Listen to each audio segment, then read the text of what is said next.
Royal Enfield ഒരു Scram 411 ഇറക്കുന്നത് നമ്മൾ കേട്ടപ്പോൾ പെട്ടെന്ന് നമ്മൾ എല്ലാവരും വിചാരിക്കുന്നത് ഒരു സ്ക്രാംബ്ലർ ആയിരിക്കും എന്നാണ്. പക്ഷേ നമ്മളെല്ലാവരും ഞെട്ടിച്ചുകൊണ്ട് ഈ ഒരു കാണുന്ന ലുക്കിലാണ് റോയൽ എൻഫീൽഡ് സ്ക്രാം 411 ഇറക്കിയത്. ഹിമാലയൻ 411 ഉള്ളപ്പോൾ ഇങ്ങനൊരു വണ്ടി റോയൽ എൻഫീൽഡ് ഇറക്കേണ്ട കാര്യമുണ്ടോ എന്ന് നമ്മൾ പലരും ചിന്തിക്കും.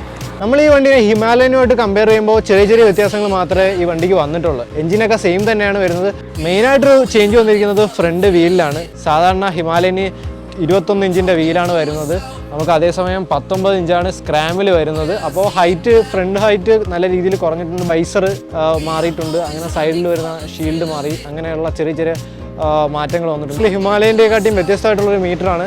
കാരണം എന്ന് വെച്ച് കഴിഞ്ഞാൽ ഇതിൽ വൈബ്രേഷൻ തീരെ ഉണ്ടാകത്തില്ല. ഹിമാലയൻ്റെ മീറ്ററിൽ കുറച്ച് കാലം കഴിയുമ്പോഴത്തേക്ക് വൈബ്രേഷൻ ഉണ്ടാകുന്നൊരു പ്രോബ്ലം ഉണ്ടാവാറുണ്ട്.